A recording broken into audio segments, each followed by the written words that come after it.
ఎప్పుడైతే మీరు స్తుతి ఆరాధనలో ఎక్కువ సమయం గడుపుతారో దేవునితో ఎక్కువగా అంటగట్టబడి ఉంటారు, దేవుని యొక్క సన్నిధిని ఎక్కువగా అనుభవించగలుగుతారు. Many of our battles are won through worship. మన చాలా పోరాటాలు మరి ఈ ఆరాధనతోనే మనం గెలుచుకోగలుగుతాం. Yes, అవునా? we surrender our battles in worship to the Lord. The Lord is the one who fights our battles. అంతే కదండి, మనం ఆరాధనలో మన పోరాటాలను దేవుడికి సమర్పించుకున్నట్లయితే మన తరపు యుద్ధం చేసేవాడు ఆయనే. Our battles are not of flesh and blood, but of the principalities and powers of God. అయితే మనము రక్త మాంసములతో చేసే యుద్ధము కాదు కానీ మరి ఆకాశ శక్తులతో చేసేటువంటి యుద్ధము. Amen. So now we'll pray and move in the word of God. ప్రార్థన చేసుకుని దేవుని యొక్క వాక్యంలో ముందుకు వెళ్దాం. Lord, we say thank you for your blessing upon us. Thank you for your grace and your love towards us today. ప్రభువా, నీ యొక్క కృప, ప్రేమ, కనికరము, ఆశీర్వాదాలను బట్టి వందనాలు చెల్లిస్తున్నాం. Now we pray that your mighty hand, O Lord, will be upon each and every one of us, and that your Spirit will speak to our hearts, O God. నీ బలమైన హస్తము మా మీద అందరి మీద ఉంటూ నీ యొక్క ఆత్మ ద్వారా నాతో మాట్లాడతావని నమ్ముచున్నాను. We open our hearts, O Lord, today to receive your word in our hearts. మీ యొక్క మాటను పొందుకునేటందుకు మా హృదయాలను నీ ముంగిట తెలుస్తున్నాం తండ్రి. We pray that the seeds that will be sown, that it will be sown on a fertile ground. అయితే విత్తబడుతున్నటువంటి ఈ వాక్యం ఏదైతే ఉందో తండ్రి ప్రభా, ఆ విత్తనము ఒక మంచి సారవంతమైనటువంటి మా హృదయంలో పడులాగా సహాయం దయచేయము. And it would flourish like the tree, O Lord Father, planted by the river banks. అయితే ఆ యొక్క విత్తనము మరి నది ప్రవాహం ఒడ్డున నాటబడినటువంటి చెట్టు వలె అది వర్ధిల్లులాగా ఫలించులాగా సహాయం దయచేయము. In Jesus' name. ప్రభువైన యేసుక్రీస్తు నామములో Amen. Amen. So today I believe that we are having a wonderful time in the presence of God. అయితే ఈ రోజు కూడా దేవుని యొక్క సన్నిధిలో మీరు మంచి సమయాన్ని గడుపుతున్నారని నమ్ముతున్నాను. Amen. So let's turn our Bibles today to Psalms 92 verses 7 to 15.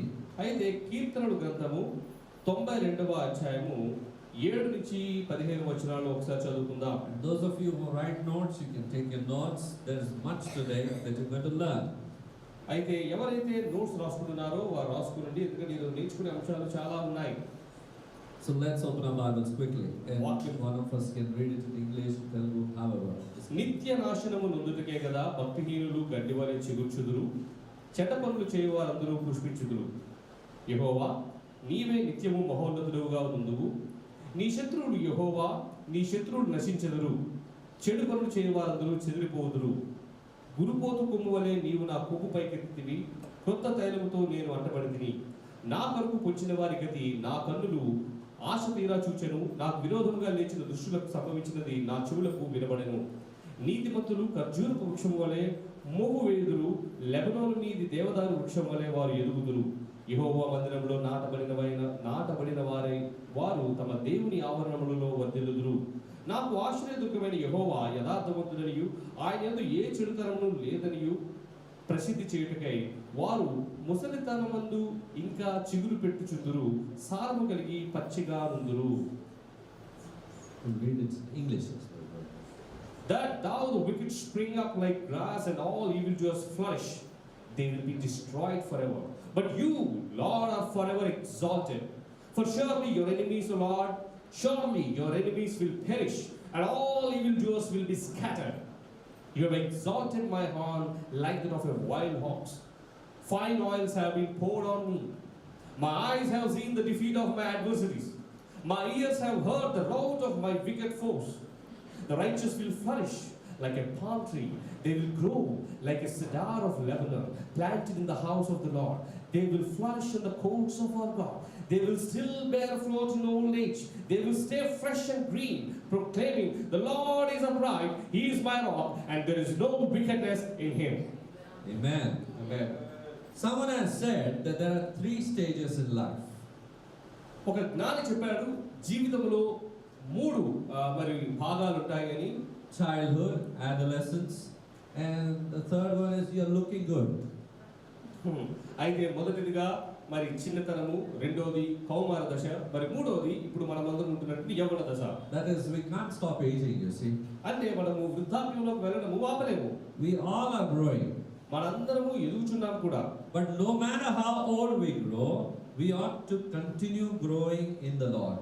అయితే మనము వయస్సులో వృద్ధి చెందుతున్నప్పటికీ కూడా దేవుని యందు మాత్రం మనం వృద్ధి చెందుతూనే ఉండాలి. The Bible says that the righteous will flourish like the palm tree.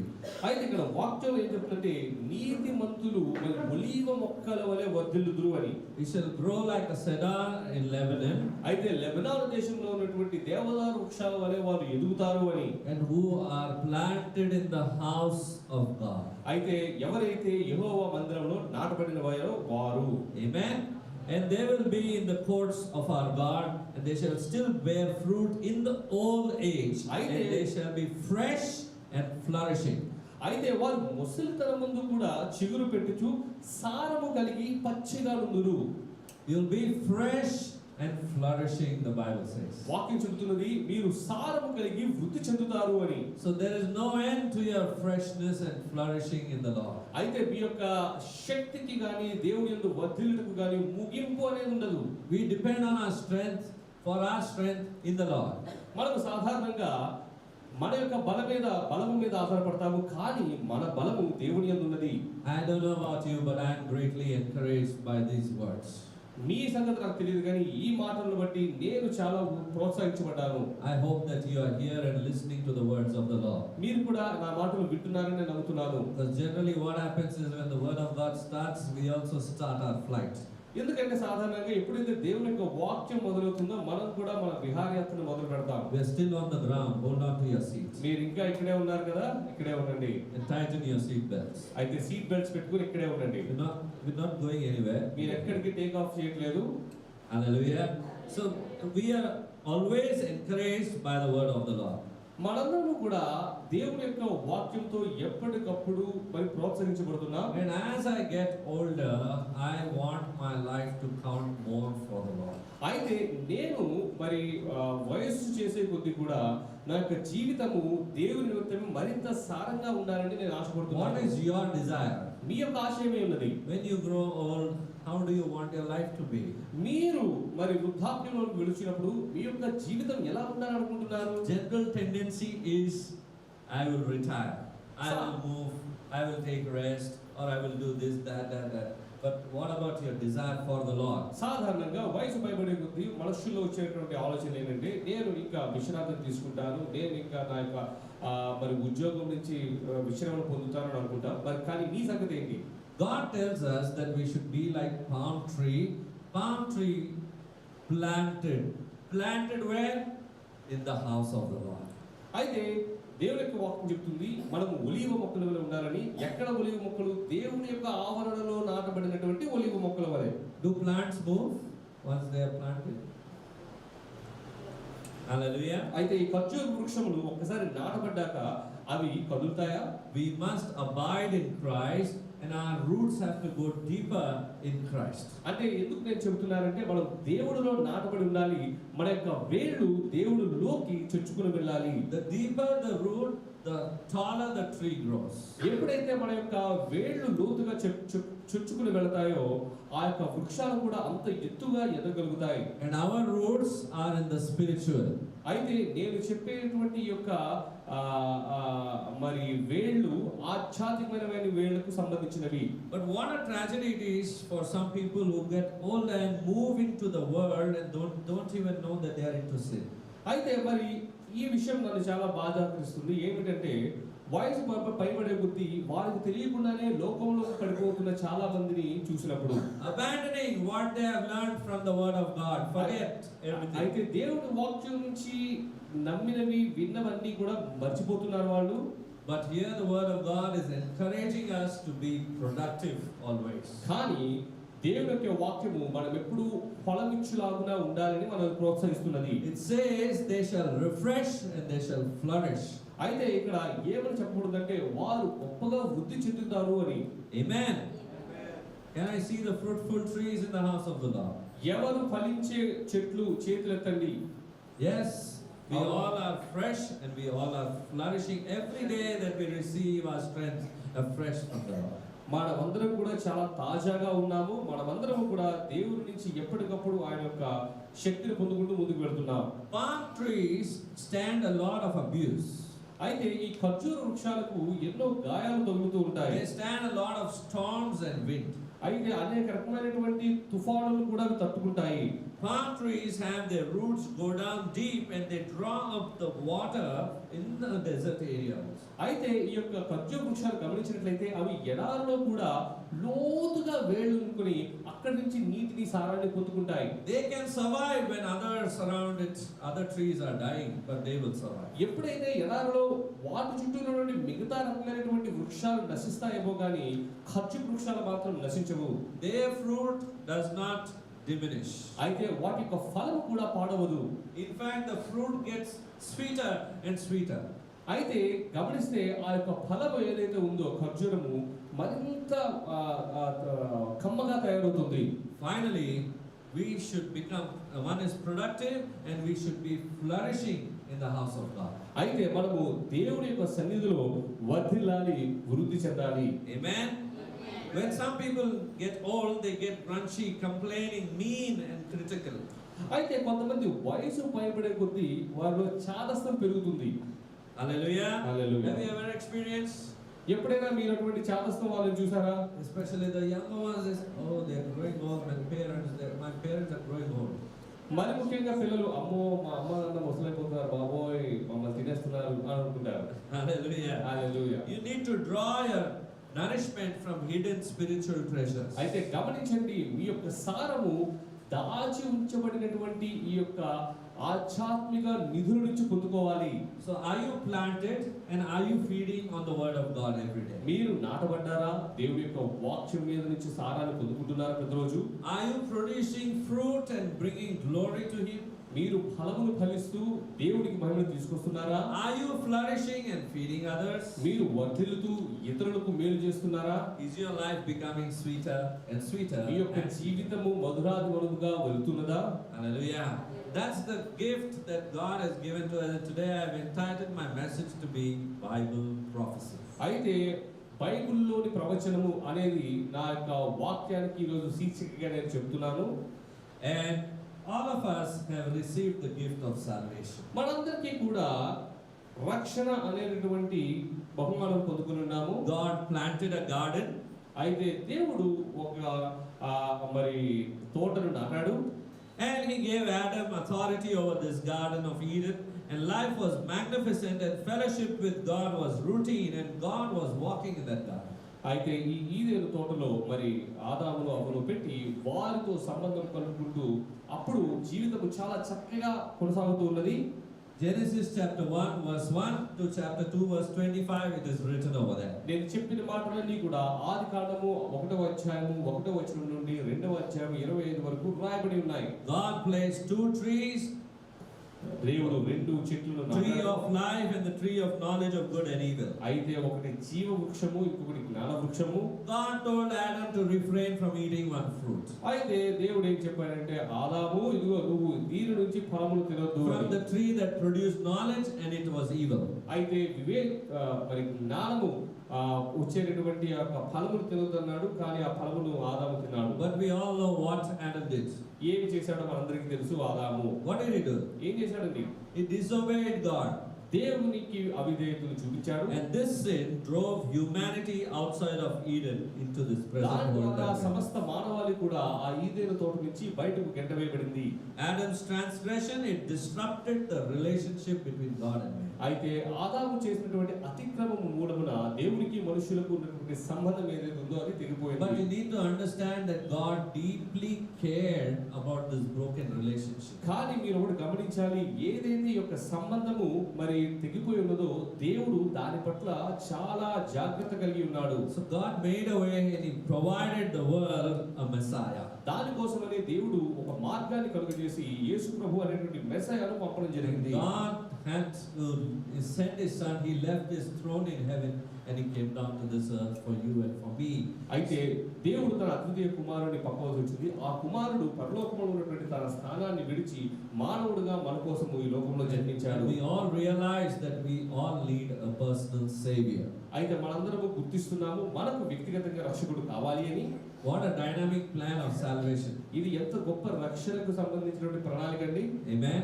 And Jesus is that excellent teacher who is with us. అయితే ఎవరు మనకి ఇవన్నీ నేర్పేటువంటి గొప్ప మరి ఉపాధ్యాయుడు అంటే యేసు ప్రభునే. Amen. Jesus took the punishment that you and I were deserved because of the shedding of his blood, I one-time payment that he gave to the enemy. తన యొక్క రక్తాన్ని చిందించడం ద్వారా యేసు ప్రభు మనం పొందవలసినటువంటి ఆ యొక్క శిక్షను ఆయన పొంది ఉన్నాడు. According to Hebrews chapter 9 verse 22, God accepts that payment because it is the blood that is sinless. అయితే హెబ్రీయులకు రాసినటువంటి పత్రిక 9వ అధ్యాయము 22వ వచనంలో దేవుడు ఆ యొక్క యేసు ప్రభు యొక్క రక్తాన్ని వెలగా ఆమోదించాడు, అది ఆయనకు యోగ్యత ఉన్నది. In his resurrection, Jesus demonstrated authority over death. అయితే ఆయన యొక్క పునరుద్ధానం ద్వారా యేసు ప్రభు మరణం మీద విజయాన్ని కూడా చూపించాడు మనకు. Amen. So the penalty for that sin, it is insufficient to simply believe that God exists. అయితే ఆ యొక్క శిక్షకు కావాల్సినటువంటి ఆ మరణానికి కావాల్సినటువంటి శిక్ష లేదా దానికి కావాల్సినటువంటి అవకాశం ఏమిటి అంటే యేసు ప్రభువును సొంత రక్షకునిగా అంగీకరిస్తే చాలు, దేవుడు ఉన్నాడని నమ్మితే చాలు, ఆ మరణపు శిక్ష నుంచి తప్పించుకోవచ్చు. Many people believe that God exists. చాలా మందికి దేవుడు అనే వ్యక్తి ఉన్నాడని తెలుసు, నమ్ముతారు కూడా. The speciality of Jesus is that he is a forgiver. He forgives our sins. There is nobody who has spoken with authority that I have forgiven you of your sins. అయితే చాలా మంది దేవుళ్ళు ఉన్నారని నమ్ముతారు, కానీ ఏ దేవుడు కూడా మరి అధికారముతో ఈ రోజు నేను నీ పాపములను క్షమిస్తున్నాను అనేటువంటి మాటను చెప్పలేక ఉన్నాడు. యేసు ప్రభు మాత్రమే ఆ పాపమును క్షమించేటువంటి అధికారం కలిగి చెప్పగలిగాడు. Generally when there is a tiff or we have a discussion and we find it hard to forgive people around us. సాధారణంగా మనకు ఏమైనా ఇబ్బంది కలిగినప్పుడు కొన్నిసార్లు ఇతరులను క్షమించడం కష్టంగా ఉంటుంది మనకు. I won't forgive. నేను క్షమించను. Why should I forgive? నేను ఎందుకు క్షమించాలి? I am right, no? నేను మరి నిజాయితీగా కరెక్ట్ గానే ఉన్నాను కదా. We will justify ourselves to be right even if we are wrong. అయితే మనం తప్పు చేస్తున్నప్పటికీ కూడా మనం ఒప్పుగా చేస్తున్నాం అన్నట్టుగా మనల్ని మనం సమాధానించుకుంటాం. The most capable person who was right was Jesus, but he chose to forgive you and me. అయితే ఈ లోకంలో నిజాయితీగా వ్యక్తి ఎవరు అంటే యేసు ప్రభువే. అయినప్పటికీ కూడా ఆయనకు అన్యాయం చేసిన మనందరినీ కూడా క్షమించాడు ఆయన. He could have told, why should I forgive you? ఆయన అనుకోవచ్చు, నేను ఏ పాపం చేయలేదు కదా, against me. మీరు నాకు విరోధంగా పాపం చేసి నాకు సిలువ వేశారు. Graciously instead showed the love of God to us. కానీ ఆయన క్షమాపణ ద్వారా దేవుని ప్రేమను మనకు చూపించాడు. So when you forgive, actually you are getting stronger on the inside. మీరు ఎప్పుడైతే క్షమిస్తారో మీరు మీ యొక్క అంతరంగంలో బలవంతులవుతారు. Only weak people don't forgive. అయితే మరి బలహీనులే క్షమించలేరు. Hallelujah. I believe all of the strong men and women are there in the house of God. అయితే ఇక్కడ అందరూ బలవంతులైనటువంటి స్త్రీలు పురుషులు ఉన్నారని నమ్ముతున్నాను. Because the forgiveness is the primary key to enter into the kingdom of heaven. అయితే దేవుడి యొక్క రాజ్యంలోనికి వెళ్ళడానికి ముఖ్యమైనటువంటి అంశం ఏమిటి అంటే క్షమాపణ. And when you have this key and you use it every now and then in your life, you will experience more of the love of God in your life.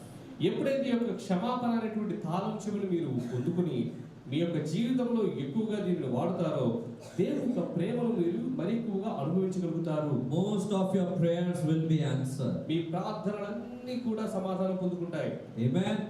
You want your prayers to be answered? మీ యొక్క ప్రార్థనకు సమాధానాలు కావాలి అని అనుకుంటున్నారా? Just see if there is somebody in the list whom you have still not ticked off or forgiven, and you are, no, I forgive brother, but I don't like talking to you, right? గమనించండి, మీలో కొంతమంది ఇంకా ఎవరైనా క్షమించాలి అని అనుకుంటున్నారా? నేను బ్రదర్ని క్షమించేశాను కానీ మాట్లాడలేదు. అలాంటివి ఏమైనా ఉన్నాయేమో? లేదు ప్రభువా, నేనైతే క్షమించాను, నువ్వు చెప్పినావు, నేను ప్రార్థనలో క్షమించేశాను. God, you told me, I prayed and I forgave him in prayer, but I won't talk to him. I released also from my heart, out of my heart, finished. నా హృదయంలోంచి నేను క్షమించేసి అతన్ని విడుదల చేసేసాను ప్రభువా, కానీ నేను మాట్లాడను. But when I see him, I don't like to see his face also. కానీ మొహం కూడా చూడబోదేయట్లేదు ప్రభువా నాకు. See, we are very good actors. చూడండి, మనందరము మంచి నటీనటులము. In front of God, we will do acting. దేవుని ముందు మంచి నటనలు ప్రదర్శిస్తాం మనం. He might be thinking, what a puppet show is doing. ఆయన అక్కడిని చూస్తాడు, నా దగ్గరే మీకు ఉప్పు గెంతులా అని. Hallelujah. So he knows us in and out, and we keep doing all this before him. అయితే ఆయనకు మనము లోపల నుంచి కూడా మనం ఆయనకు తెలుస్తాము, కానీ మనము ఆయన దగ్గర ఈ దోబూచిలాటలు ఆడుతాము. But thank God Jesus didn't do any acting.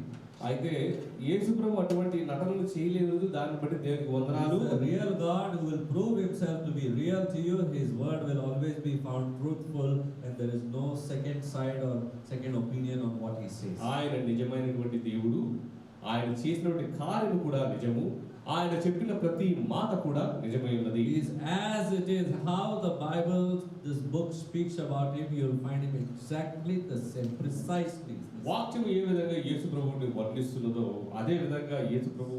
అయితే ఇది మొట్టమొదటిగా నేను విన్నప్పుడు చదివినప్పుడు విశ్వాసము అనేది నాకు తలంపులోకి వచ్చింది.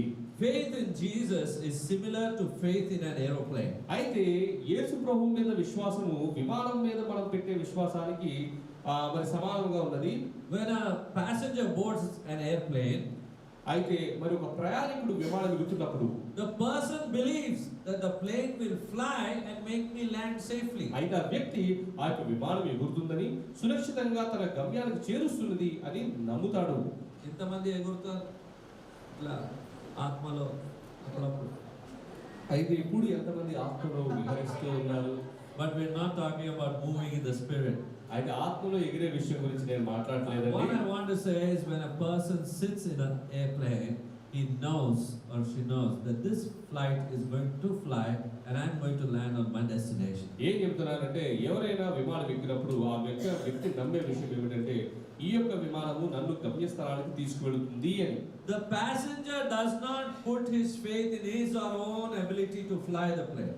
గమనించండి, వారి సామర్థ్యత మీద ప్రయాణికుడు ఎప్పుడు కూడా నమ్మకాన్ని ఉంచుకోడు. In the similar manner, you should trust God with your salvation. అదే విధంగా మన యొక్క రక్షణ నిమిత్తమై మన సామర్థ్యం మీద నమ్మకం ఉంచగా దేవుని యందే నమ్మకం ఉంచాలి. Trust him to save you, to forgive you. అయితే మనల్ని రక్షించాలని, మనల్ని క్షమించాలని మనం ఆయన యందు విశ్వాసం ఉంచాలి. Amen. Your belief shows your faith in God's salvation. గమనించండి, దేవుని మీద మీరు పెట్టినటువంటి విశ్వాసమే మనకు రక్షణకు ఆధారమై ఉన్నది. Now from salvation we move on to covenants. అయితే ఇప్పుడు రక్షణ నుంచి నిబంధనకు వెళ్దాం మనం. There was a covenant made for each and every one of us. అయితే మనందరితో కూడా ఒక నిబంధన చేయబడి ఉన్నది. The most meaningful relationships are covenant relationships. అయితే మంచి అర్థవంతమైనటువంటి సంబంధాలు ఏంటి అంటే నిబంధన కలిగినటువంటి సంబంధాలు. And the best example of covenant relationships is the marriage covenant. అయితే ఇటువంటి నిబంధనాపరమైనటువంటి మరి సంబంధానికి మంచి ఉదాహరణ ఏమిటి అంటే వివాహము. Each person demonstrates who he or she trusts by the covenant that they enter in. అయితే వారు నమ్మిన నిబంధన ప్రకారము ఆ యొక్క వివాహములో ఒకరి మీద ఒకరు నమ్మకం ఉంచుకుంటారు. Just as a bride and groom demonstrate their covenant faith in each other, we are called to place covenant faith in God. ఏ విధంగా మరి ఒక భర్త భార్య వారిరువురి మీదను నమ్మకాన్ని ఉంచుకుంటారో అదే విధంగా దేవుడితో కూడా మనము నమ్మకము కలిగి ఉండాలి అని వాక్యం చెబుతున్నది. The central book of the end time prophecy is titled as Revelation.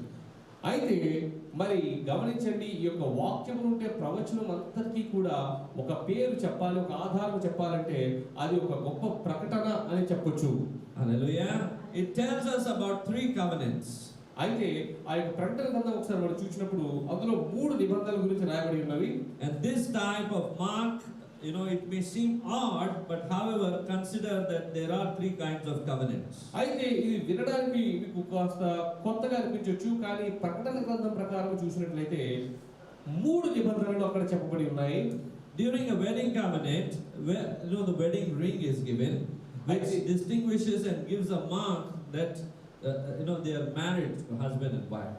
వివాహ నిబంధనలో మరి ఉంగరాలను ధరించుకోవడం ద్వారా వారి యొక్క నిబంధనను వారు వ్యక్తపరుస్తారు. So they are distinguished accordingly. ఆ విధంగా వారు ప్రత్యేకించబడతారు. During the end times, it will be the most covenant to accept the covenant offered by a preeminent world leader.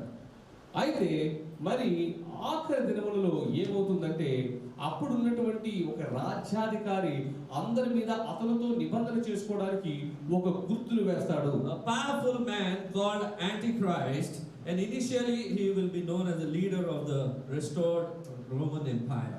అయితే మరి అంత్యక్రీస్తు అనేటటువంటి మహాబలమైనటువంటి వ్యక్తి వస్తాడు.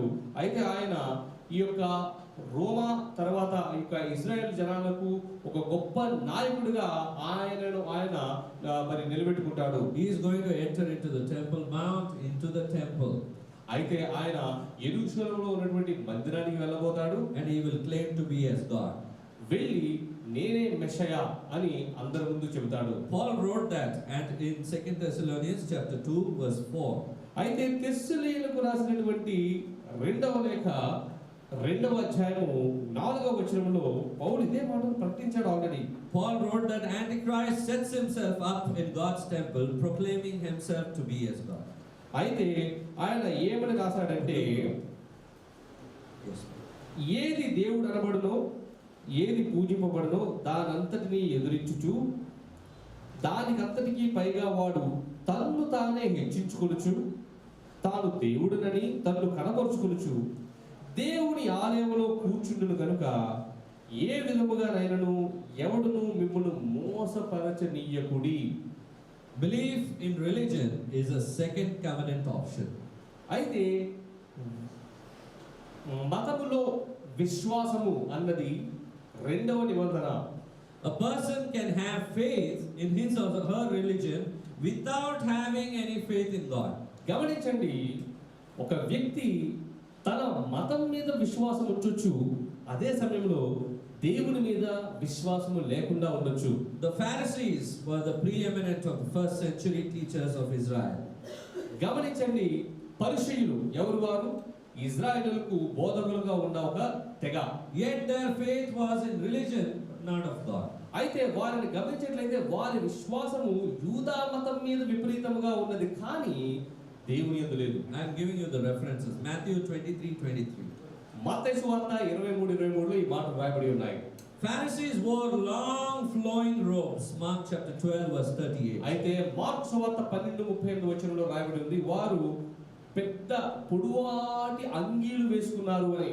Prayed in an impressive manner. Mark chapter 12 verse 40. అయితే అందరినీ ఆకర్షించేట్టుగా ప్రార్థన చేసేవారని. And they routinely fasted. Matthew chapter 9 verse 14. అయితే తరచూ ఉపవాసం ఉండేవారని. The typical Israeli citizen thought that they set a gold standard for a religious behavior. అయితే ఒక యూదుడు వీళ్ళని చూసి ఏమనుకునేవాడంటే, అబ్బా భక్తిగా బతకడం అంటే ఇదే అని అనుకున్నాడు. Golden standard. If you are like this, you are a gold member. You are the best member. అంటే ఎట్లా వారు ఒక బంగారు నాణ్యతను నిర్ణయించినట్లుగా ఈ విధంగా మనం జీవించగలిగినట్లయితే మనము మతపరంగా చాలా ఉన్నతమైనటువంటి జీవితాన్ని జీవించాము అనేటువంటి ప్రమాణికాన్ని వాళ్ళు అక్కడ పెట్టడం జరిగింది. But those who follow such religion were in a perilous danger. కానీ అటువంటి మతాన్ని వెంబడించేవారు గొప్ప నాశనములకు వెళుతున్నారు. But Jesus warned them. Matthew chapter 23 verses 13 and 14. అయితే ఇటువంటి వారిని యేసు ప్రభు హెచ్చరించాడు. Matthew chapter 23 verse 13 and 14. మత్తయి సువార్త 23వ అధ్యాయము 13-14 వచనాల్లో ఈ విధంగా రాయబడింది, అయ్యో వేషధారులైన శాస్త్రులారా పరిసయ్యులారా, మీరు మనుష్యుల ఎదుట పరలోక రాజ్యమును మూయుదురు, మీరందరూ ప్రవేశించు వారిని ప్రవేశింపనీయరు. Woe to you, teachers of the law and Pharisees, you hypocrites! You shut the kingdom of heaven in men's faces. You yourself do not enter, nor will you let those enter who are trying to. They were hinderers actually. They were not entering into the kingdom of heaven. They are not allowing others also to enter into the kingdom. గమనించండి, యేసు ప్రభు వారిని బట్టి ఏమన్నారంటే, మీరు పరలోకానికి వెళ్ళట్లేదు సరికదా, వెళ్ళే వాళ్ళని కూడా మీరు వెళ్ళనీయట్లేదు, మీకు గొప్ప శ్రమ అని యేసు ప్రభు అన్నాడు. So let's look at those three covenants today. అయితే ఆ మూడు నిబంధనలు ఒకసారి మనం చూసుకుందాం, And the scriptures as well. వాక్యంలో పాటు చూసుకుందాం. So they will have faith in Antichrist.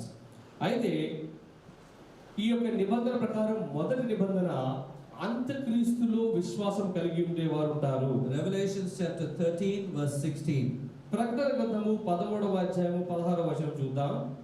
He also forced everyone, small and great, rich and poor, free and slave, to receive a mark on his right hand or on his forehead. అయితే కొద్దివారు గాని గొప్పవారు గాని ధనికులు గాని దరిద్రులు గాని స్వతంత్రులు గాని దాసులు గాని అందరూ తమ కుడి చేత మీదనైనను తమ నొసటి యందైనను ముద్ర వేయించుకున్నట్లు ఆ ముద్ర అనగా ఆ మృగము పేరైనను దాని పేరిట సంఖ్య అయినను కలవాడు తప్ప క్రయ విక్రయములు చేయుటకు మరి ఎవరికి అధికారం లేకున్నట్లు వారందరినీ బలవంతము చేసి Mudra వేయించను. Are we receiving this? Is it into existence now? ఇది మనం గమనిస్తున్నామా?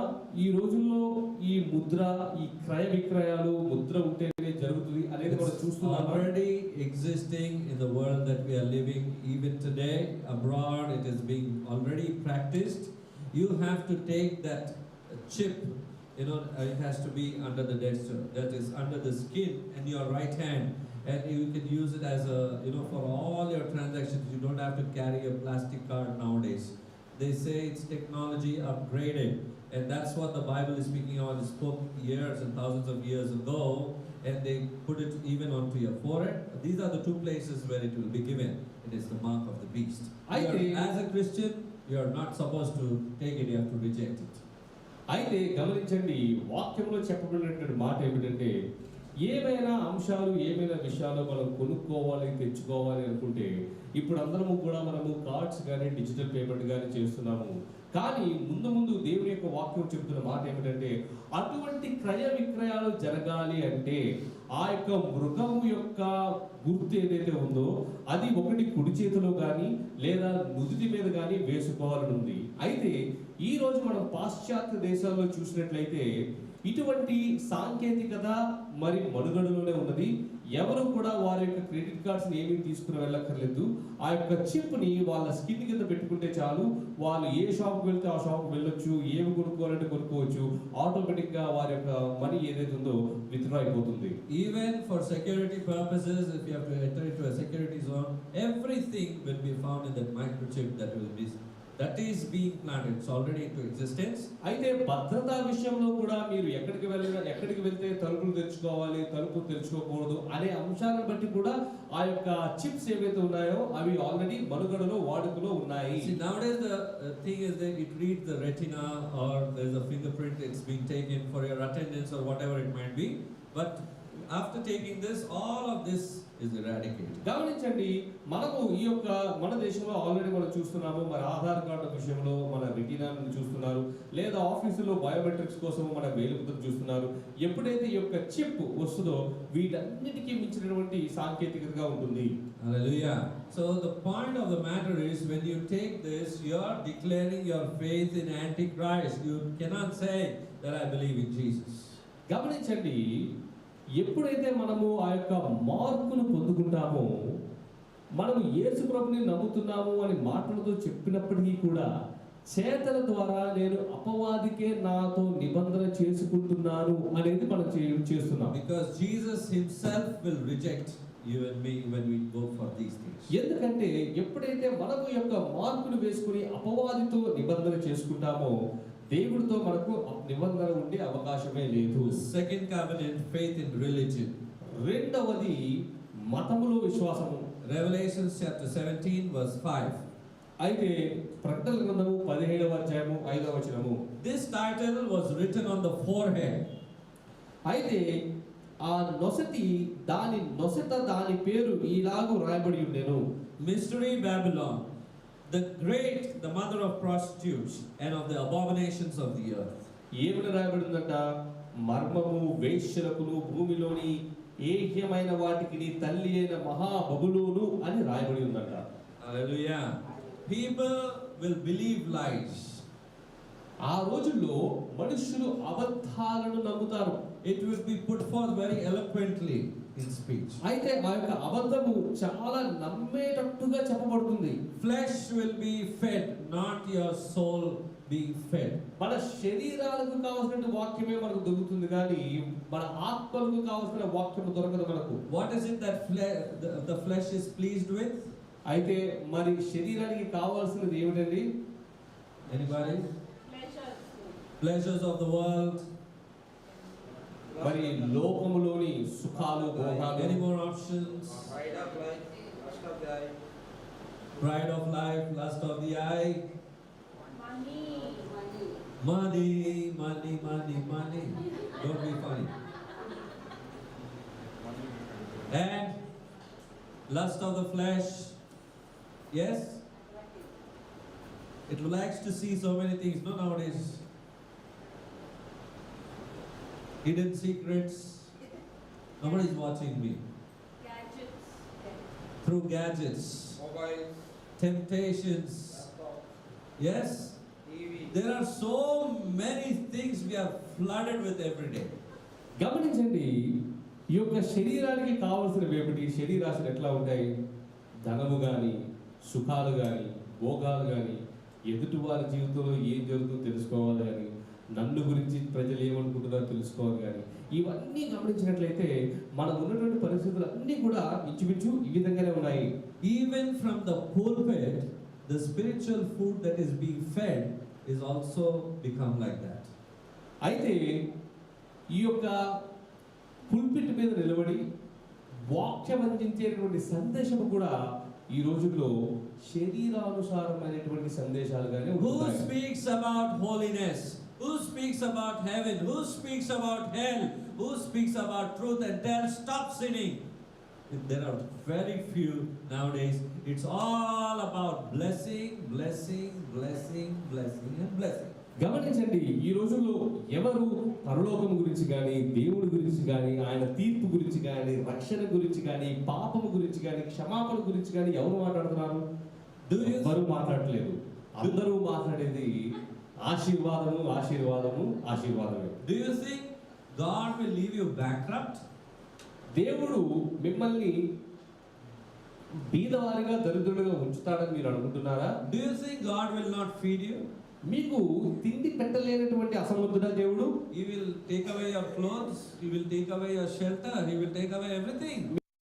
దేవుని యొక్క మరి బిడ్డలు కూడా, సేవకులు కూడా ఇటువంటి దేవుని ముద్ర వారి నొసళ్ళ మీద పెట్టబడి ఉన్నారు. Now I want to ask a question right from the last row. I'll come into front. Okay. ఆఖరి నుంచి ముందుకు వస్తాను, నేను ఒక ప్రశ్న అడుగుతాను. What is that seal that the Bible is speaking about, the seal of the forehead? అయితే ఈ నొసళ్ళ మీద ముద్ర అని వాక్యం ఉంది కదా, ఏమిటా ముద్ర చెప్పండి? From the last row. That's why I full. వెనక్కి నుంచి అడుగుతున్నాను, చెప్పండి ఏమిటా ముద్ర? Yes. Anybody last? వెనక్కి ఎవరైనా ఉన్నారా? That's okay. Pastor is returned. That's fine. Please pay attention to the question. Last row. Anybody know? We'll pass it out further. Next రో, Second last row. తర్వాత రో. What is that seal that the Bible is speaking about on the forehead? ఆ యొక్క నొసళ్ళ మీద ముద్ర అని ఏదైతే చదివామో ఆ ముద్ర ఏమిటి, దేనికి సాదృశ్యము? Pass. లేకపోతే చేయొద్దండి ఎవరికైనా ఉత్తరం ఇవ్వాలంటే.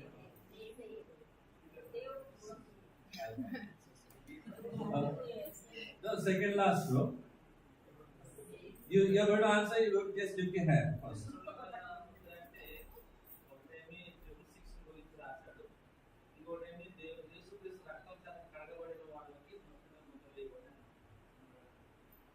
Amen. That's very clear. It's about scripture. What Pastor is arrived at the right time. He saved that row actually. Praise the Lord. Two kinds of seals. One is but the Bible, as I said, it's faith in God, and the Bible is clearly saying that upon His servants, that on the forehead they will be sealed. That seal is nothing but the blood of Jesus. అయితే ఆ యొక్క నుదుటి మీద ముద్ర అనేది ఏమిటి అంటే యేసు ప్రభు యొక్క రక్తము. Are you sealed by the blood of the Lamb? మీరు ఆ యొక్క గొర్రెపిల్ల రక్తముతో ముద్రించబడ్డారా?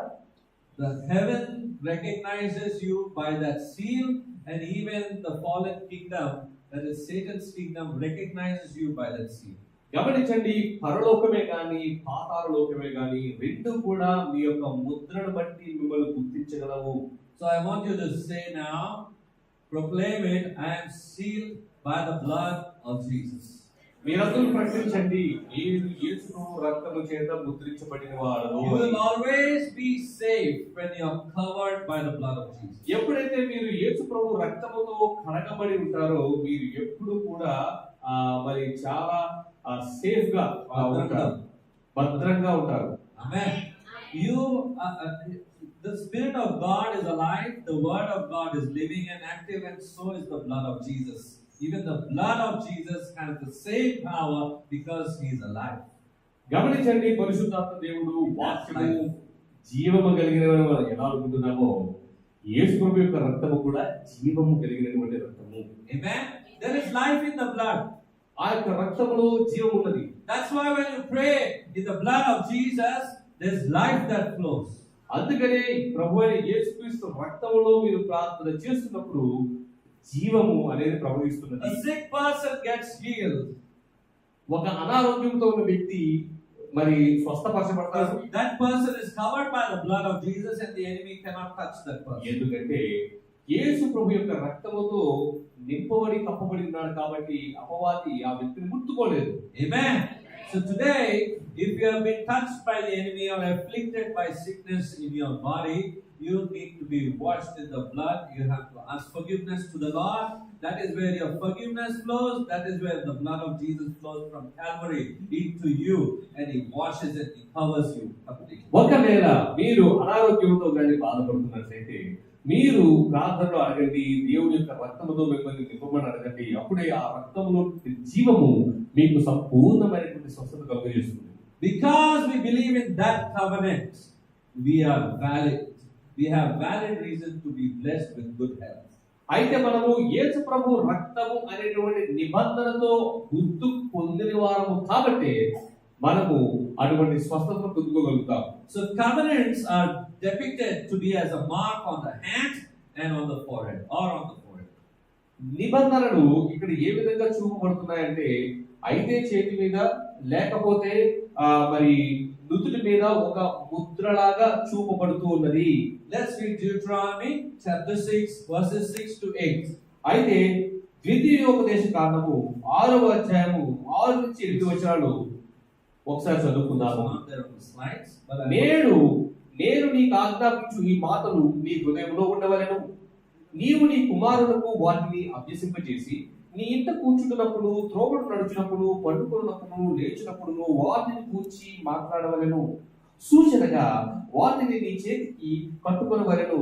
అవి నీ కన్నుల నడుమ పాసికముల వలె ఉండవలెను. నీ ఇంటి ద్వారబంధముల మీదను నీ గౌనుల మీదను రాజి ఉండవలెను. These commandments that I give you today are to be on your hearts. Impress them on your children. Talk about them when you sit at home and when you walk along the road, when you lie down and when you get up. Tie them as symbols on your hands and bind them on your foreheads. Write them on your door frames of your houses and on your gates. Amen. While sitting, while walking, wherever you are, talk about the word of God in your life. నిల్చున్నా, కూర్చున్నా, నడిచినా, ఎక్కడున్నా సరే దేవుని యొక్క వాక్యాన్ని మాట్లాడవని ఇక్కడ వాక్యం చెబుతున్నది. Hallelujah. We all catch up with the everyday news. We have to catch up with the heavenly news.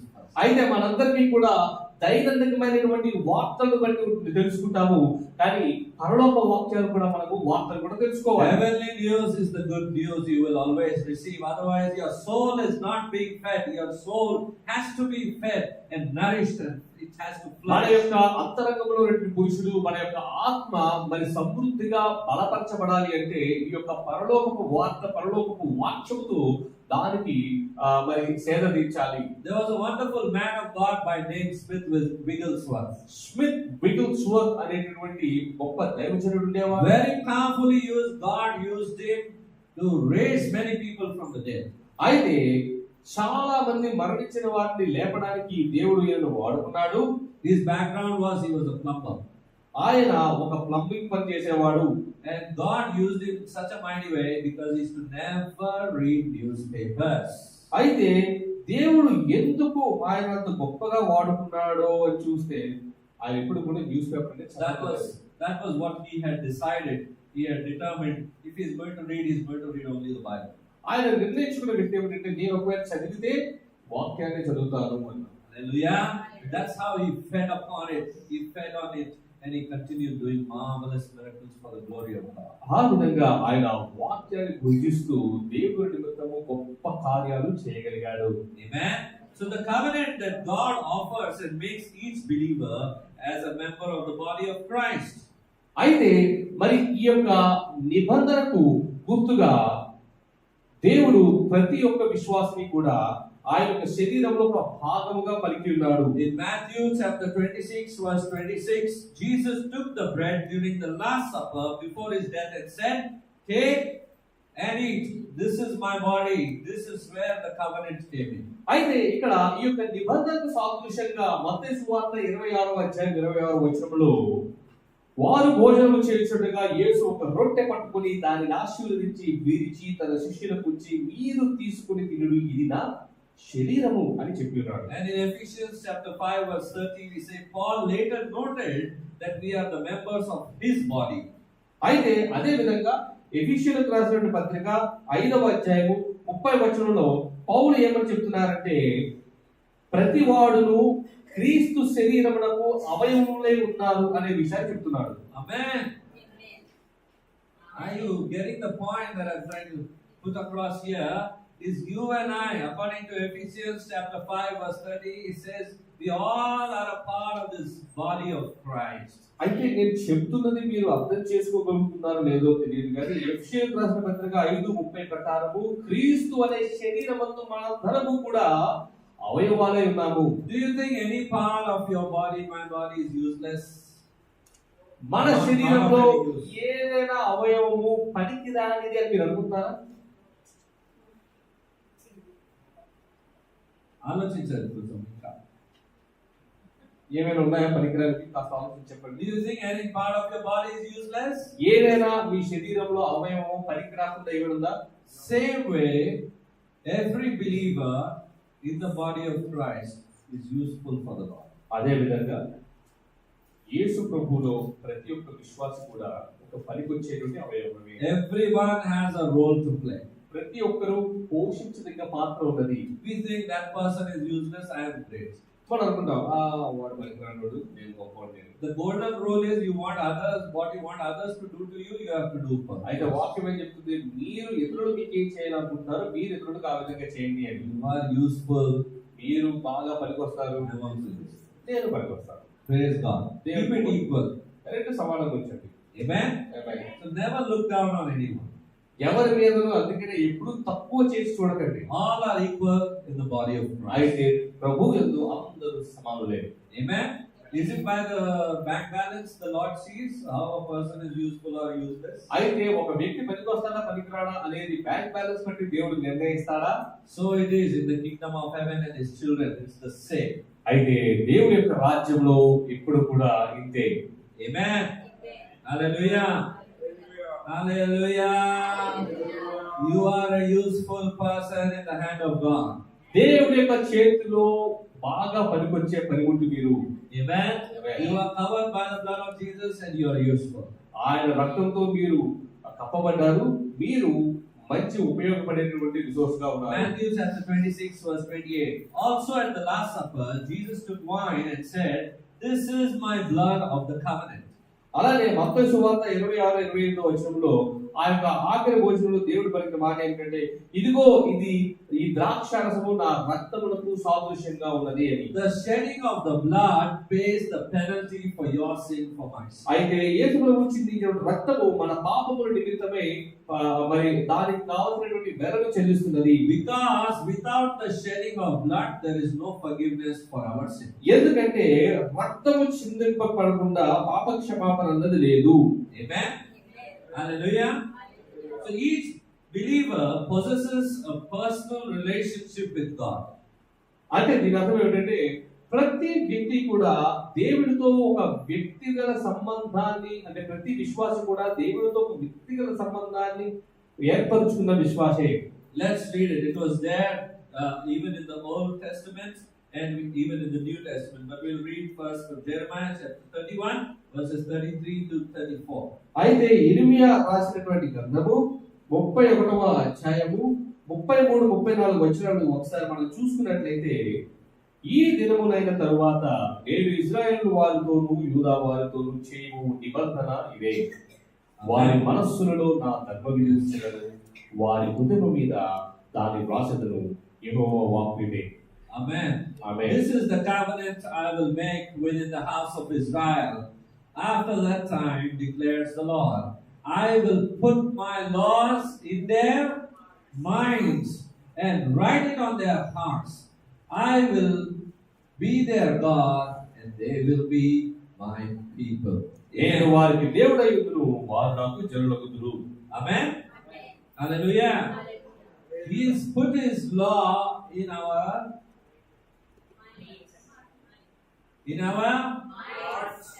mind.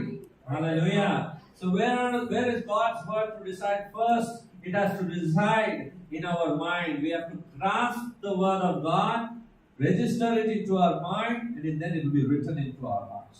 ఆయన ఏమంటున్నాడంటే, మన యొక్క మెదడులో దేవుని యొక్క వాక్యాన్ని పెడతానంటున్నాడు. ఆ పెట్టినటువంటి ఆ వాక్యము మనము దానిని పొందుకొని మన హృదయంలో దానిని దాచుకోవాలి అని. Amen. Hallelujah. So what is to be registered in the mind? Word of God. So for that, I have to work and do my part to study, to memorize the word of God. దేవుని యొక్క వాక్యము మన హృదయంలో ఉండాలి అంటే మనం ఏం చేయాలి? వాక్యాన్ని చదవాలి, దాని మీద మనం ధ్యానించాలి. అప్పుడే ఆ వాక్యాన్ని మనము నిలుపుకుంటాము. When I spend time with the word of God on an everyday basis, my mind will be controlled. It will not go haywire like a satellite, like a Wi-Fi router and going on roaming this whole world www. అయితే ఎప్పుడైతే నేను నా యొక్క మనస్సును దేవుని యొక్క వాక్యముతో నింపుకుంటానో, నా మనస్సు మీద నాకు ఆ నిగ్రహత కలిగి నేను ఉంటాను. The word of God and the Spirit of God has the power to draw everything from heaven for you, and you have that access through the blood of Jesus. అయితే ఆ దేవుని యొక్క వాక్యానికి ఉన్నటువంటి శక్తి ఏమిటంటే, పరలోకంలో ఉన్నటువంటి సమస్తం దగ్గరకు మనల్ని చేరవేర్చే శక్తి ఆ వాక్యానికి ఉన్నది. Doesn't it say, I will make rivers of water flow in desert places?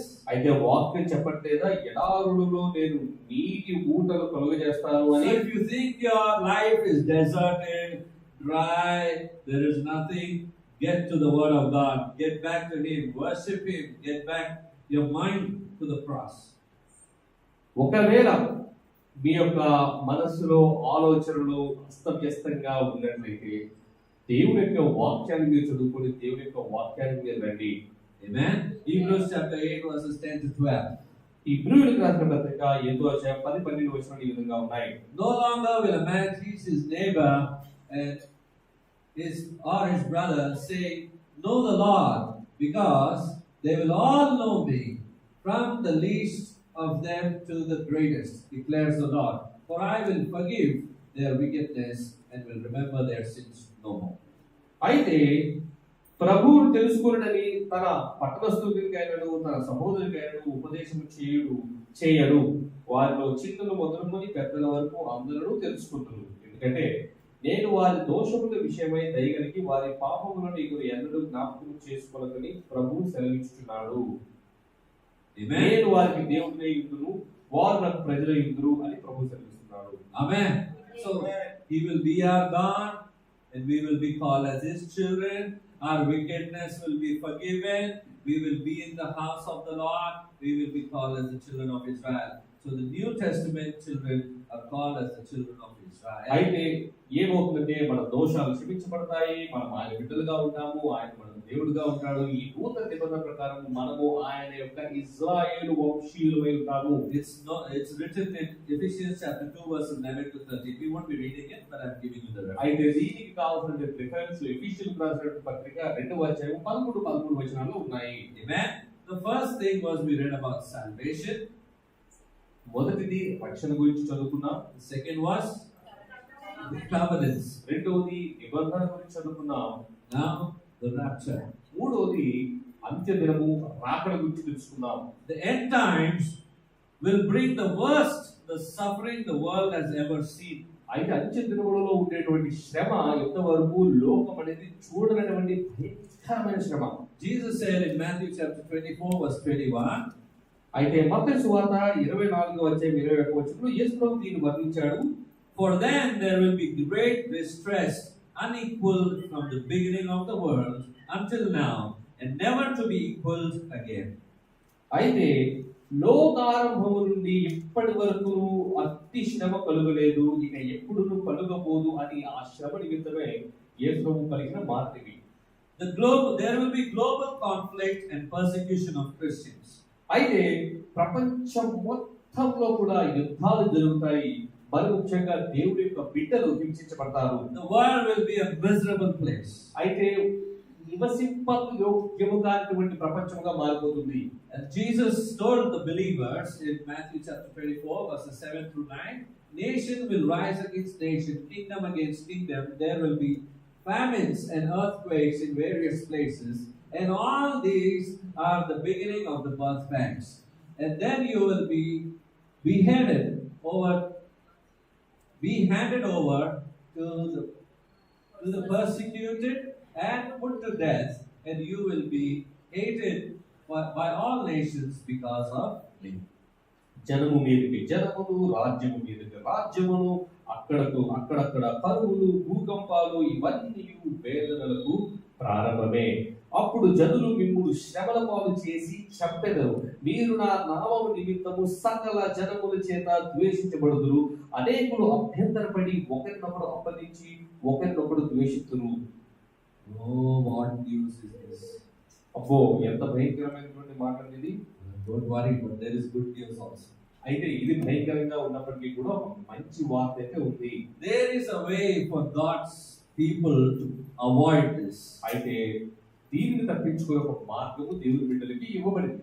The rapture rescues believers from the end time suffering. అయితే దేవుని రాకడ ఆ యొక్క అంత్య దినములో ఉన్న శ్రమల నుంచి ఆయన బిడ్డలను రక్షిస్తుంది.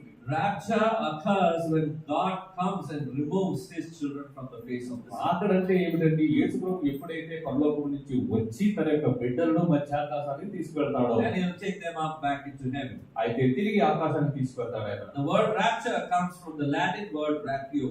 అయితే ఈ ర్యాప్చర్ అనే ఇంగ్లీష్ పదము రాపియో అనేటువంటి ఒక లాటిన్ భాష నుంచి వచ్చినది, which means to take away by force. అర్థం ఏమిటంటే బలవంతంగా తీసుకెళ్ళడం.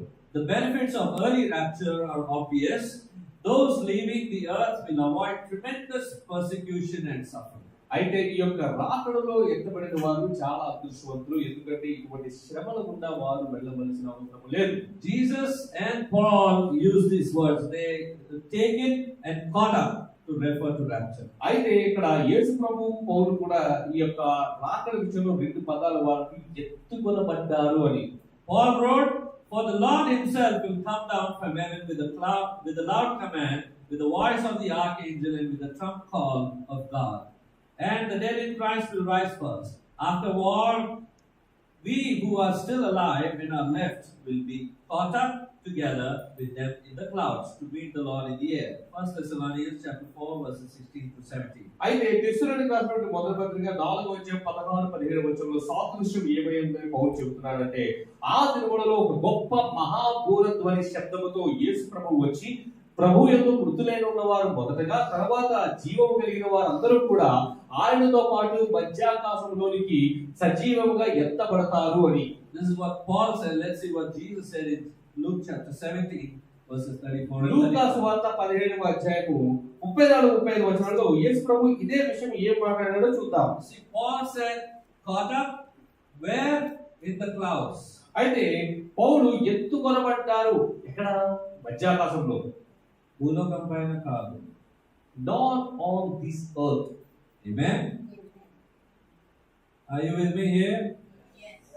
We will read Luke chapter 17 verses 34 and 35. లూకా సువార్త 17వ అధ్యాయం 34-35 వచనాలు చదువుతాం.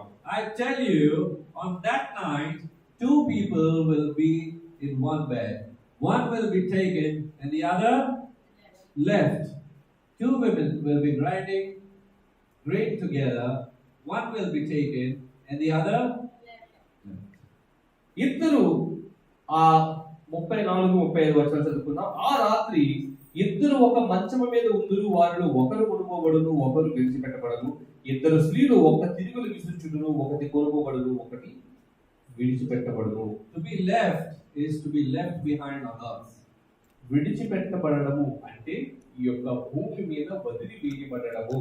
Jesus cited Noah as an earlier example of God protecting believers just prior to the worldwide flood and the judgment.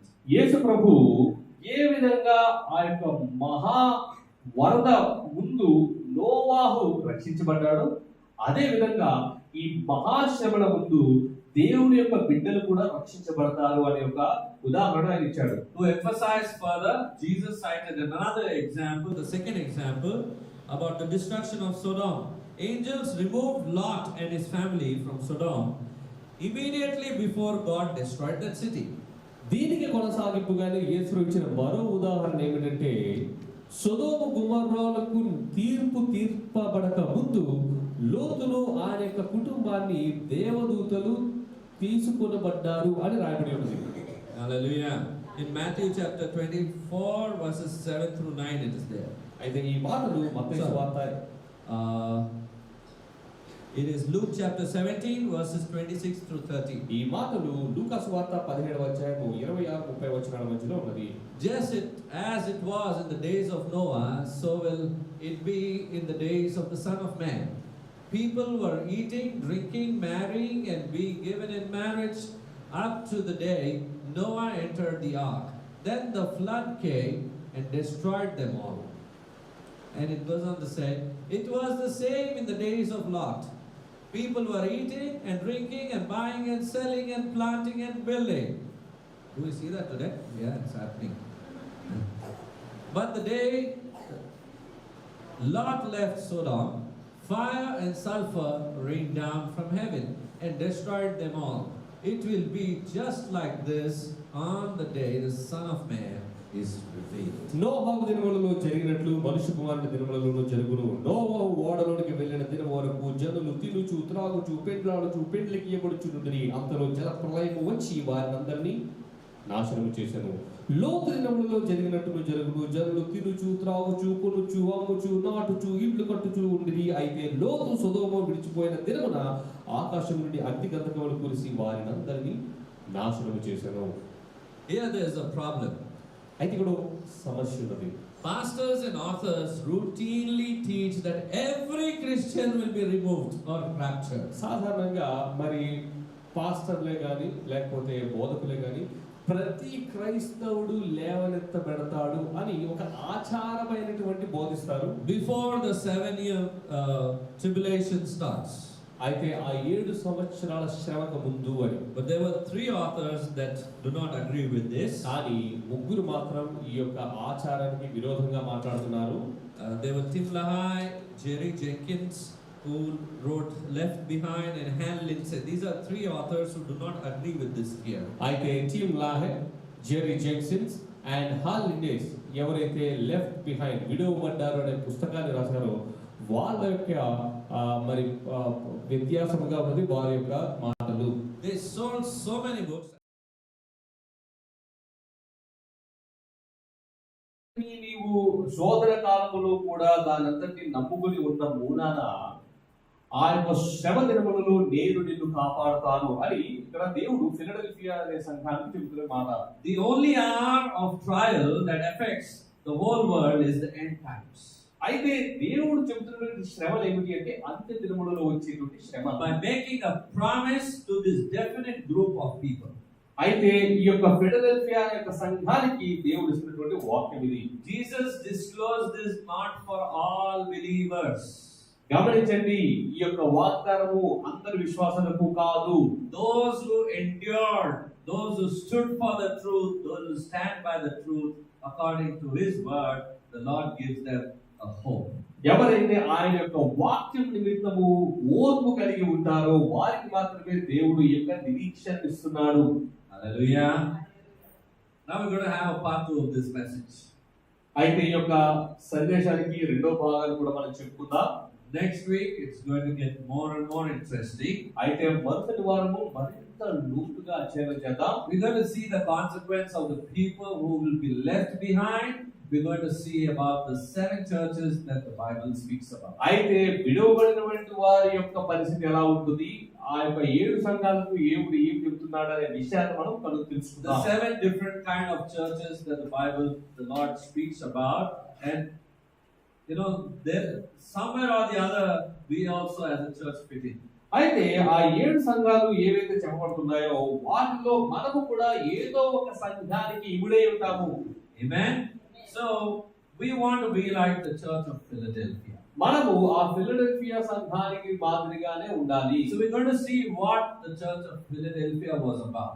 అంటే Philadelphia సంఘం ఏం చేస్తుందనేది మనం తెలుసుకుందాం. The one which the Lord was pleased about and has nothing against that church. అయితే ఆ యొక్క సంఘం విషయంలో దేవునికి ఎటువంటి అభ్యంతరము లేదు. Amen. So today, as we are in the closing now, and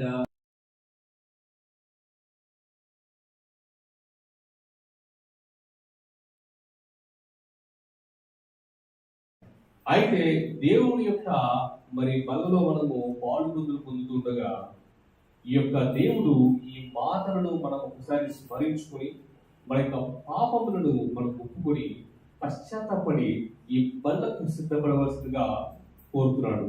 if you have some doubts now, maybe, but because the message is not yet complete, it will not be clear to you. So you'll have to wait for another week. అయితే ఈ యొక్క సందేశం సంపూర్ణము కాని వలన మీలో చాలా మందికి సందేహాలు ఉండొచ్చు. కానీ ఆఖరి వారం వచ్చే వారం వరకు మీరు వేచి ఉండండి. And I hope that before the next Sunday we meet, God willing, if you are on this earth, if we are raptured, then it's a different thing. But if we meet next Sunday, before that, try to at least recollect the message or listen to it online once again, so that when we come, we are a little bit prepared to accept more of what the Lord wants to say. అయితే వచ్చే వారానికి మీరు సిద్ధపడలాగున ఈ యొక్క వాక్యాన్ని మరొకసారి online లో వినండి. After coming to the church, oh, Pastor told us last week to listen. I didn't listen, Pastor. I came off the church. చర్చకొచ్చాక అమ్మో పాస్టర్ గారు వినమని చెప్తారే మీరు వినకుండా వచ్చేసారే అలా వ్యక్తి కోరుకోవద్దు. Set up an alarm, what you want to do, set up a reminder, whatever you want to do. But it will be a blessing if you listen and come before coming, so that your mind and heart will be ready to listen. Alarm పెట్టుకుంటారో లేకపోతే reminders పెట్టుకుంటారో ఏదైతే అది చేయండి, కానీ వచ్చే ముందు వినండి, మీకు గొప్ప ఆశీర్వాదకరంగా ఉంటుంది. Amen. Amen. So, if you're born again and you have accepted the Lord as your personal Savior, you can partake in the Holy Communion or let the elements go by. మీరు వారు మనసు పొంది ప్రభువుని సొంత రక్షకునిగా అంగీకరించిన ఎడల ఈ యొక్క బలలో పాల్గొందులు పొందొచ్చు, లేదా వాటిని కలిగియండి. In Jesus' name. ప్రభువైన యేసు నామములో Amen.